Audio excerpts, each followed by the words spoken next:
အားလုံးပဲမင်္ဂလာပါဥမ္မာ United ကနေကြိုဆိုပါကျွန်တော်ကတော့ဥမ္မာ United admin တွေတယောက်ဖြစ်တဲ့ admin စီကိုပါကျွန်တော်ဒီနေ့လုပ်ပေးခြင်းတဲ့ဗီဒီယိုလေးကတော့ဒီ Spurs နဲ့ United ပွဲပြီးတော့ review လေးပေါ့နော်review မစခင်မှာဒီနေ့ internet line တွေတခြားနေ့အထက်ပေါ့နော်တော်တော်လေးကြာနေအောင်တွေ့ရတယ်ပွဲတစ်ပွဲလုံးကိုကြည့်ကြရပြင်မဲ့ဟိုတချို့နေရာတွေမှာထင်ကောဖြစ်တာတွေရှိရတဲ့အတွက်ကြောင့်မလို့တချို့နေရာတွေလွတ်သွားတယ်ပေါ့နော်လွတ်သွားတချို့နေရာတွေလွတ်သွားရလို့ရှိရင်sorry ပါပေါ့နော် United နဲ့ပတ်သက်ပြီးဒီပွဲအခင်းချင်းလေးကနည်းနည်းထူးဆန်းတယ်ပေါ့နော်ဘာကြောင့်လဲဆိုတော့အမော်ရင်ကပုံမှန်ပွဲထက်နေကြလူစင်းမဟုတ်ဘဲနဲ့ဒီတချို့နေရာလေးပြောင်းလဲလုပ်တယ်ပေါ့နော်ဒီဘလိုနေရာမျိုးကြီးလဲဆိုရင်အဘုံမိုအဲလီယန်ပေါ့နော်ဘယ်ချမ်းကိုပို့လိုက်တယ်အာမတ်ကိုအာရီယာညာချမ်းကိုပို့လိုက်တယ်ရက်ဝင်းဘက်မှာကျတော့ဒန်ယာကနေပြန်ပြီးတော့အရှင်းတက်တာလာရဲ့မဇာဝီကိုတုံးတယ်ပေါ့နော်ဘယ်ချမ်းမှာတော့ဒေါက်ကိုတုံးတယ်ဒီတိုက်စစ်မှာတော့ကုညာတုံးတယ်ပေါ့နော်လေတန်း sorry နောက်တန်းမှာ CCB မှာကြတော့ဒန်ယာပြန်တက်တာလည်းမကွာရအောင်တုံးတယ်ပေါ့နော်ကျန်တဲ့နေရာတွေကအရင်လူစင်းနေပဲဗျဒီ United နဲ့ပတ်သက်ပြီးတော့ဒီရှေ့တန်း front 3ပေါ့နော် front 3ပွဲထုတ်လာပုံကတော်တော်လေး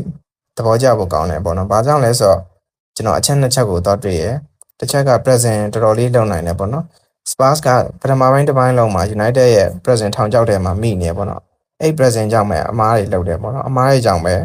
32မိနစ်မှာကိုရသွားတယ်ပေါ့နော်ဒုတိယတစ်ချက်ကတော့ဒီအဲ့ခြေတန်း3ယောက်လုံးက mobility မြင့်တယ်ပေါ့နော် mobility မြင့်တော့ဘာဖြစ်လဲဆိုတော့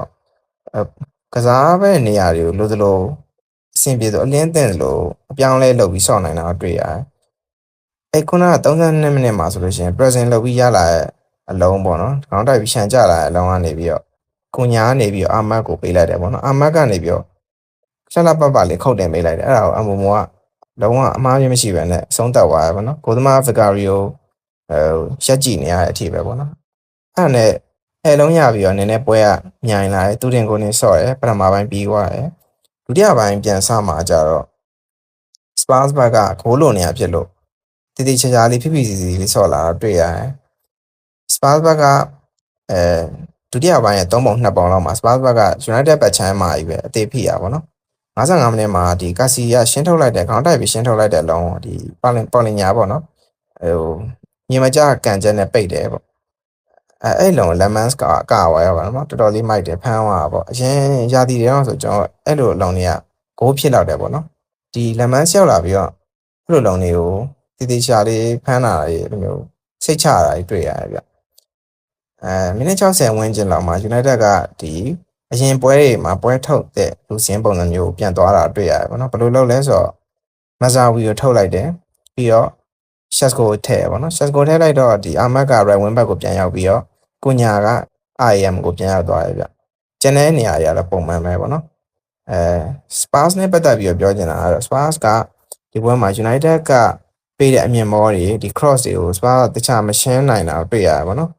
်ဒီမိနစ်90ဝန်းကျင်မှာဆိုလို့ရှိရင်ကာစီမီယိုထုတ်လိုက်တယ်ဗောနော်ကုညာထုတ်လိုက်တယ်အဲ့ချိန်မှာဒီUnited ရဲ့အသက်သွေးကြောကြီးနှစ်ယောက်ဖြစ်တဲ့ကစားမနှစ်ယောက်ထုတ်လိုက်ရတော့ United ဘက်ကတော်တော်လေးပြိုလဲသွားတာတွေ့ရတယ် Spurs ဘက်ကကြတော့ဒီ Tel တို့ပါဝင်လာတော့ပို့ပြီးတော့တိုက်စစ်ပိုင်းအမြိုင်သွားရပေါ့နော်ဒီ Spurs နဲ့ပတ်သက်ပြီးတော့Thomas Muller နဲ့ပတ်သက်ပြီးကျွန်တော်ချီကျူးချင်တာကြတော့ဒီဒုတိယပိုင်းမှာထည့်လိုက်တဲ့ Odegaard ရဲ့ Tel ရဲ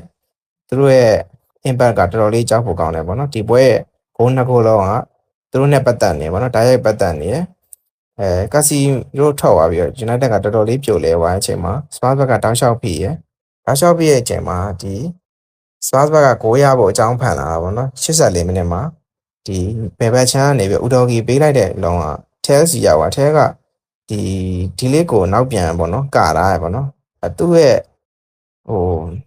့လို့ပြောမှာလှင်မြန်မှုလို့ပဲပြောရမှာဗောနော်ခန္ဓာကိုယ် size ကြောင့်လို့ပဲပြောရမှာအဲ့လိုလုံးခဏလေးပဲလှည့်ထွက်ပြီးတော့တွင်းသွားတာဗောနော်အဲ့လိုလုံးကကြတော့ဒီကိုသမားတော်တော်များများဖမ်းဖို့ခက်တယ်ဗောနော်အဲ့လိုလုံးကကြတော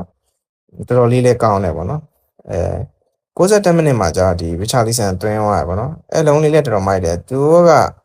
စပါးနဲ့ပတ်သက်ပြီးတော့အဲ့မှာပြောစရာရှိတာသူတို့နည်းနည်းပေါ့သွားတယ်ဗောနော်ပေါ့သွားအင်ကြီးပိုင်းချက်ပြီးအောင်မှန်းခံလိုက်တယ်ဗောနော်2-1နဲ့သူတို့ပွဲအဆုံးသတ်လိုက်မယ်လို့ထင်ခဲ့ပေမဲ့ဒီဒုတိယပိုင်းမှာဒီ United ရဲ့ corner ပေါ့နော်ဒီပွဲလုံးစပါးရဲ့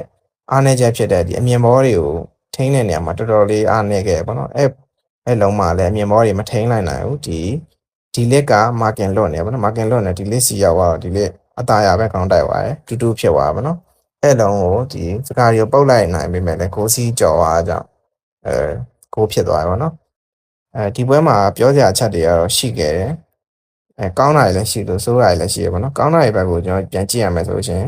ဒီ United တူတင်ကိုတင်ပေါ့နော်အသင်းကြီးချင်းချင်းဆော့ရတဲ့ပွဲမျိုးမှာဒီ United ပထမပိုင်းလူထုတ်ပုံရှေ့တန်း3ယောက်က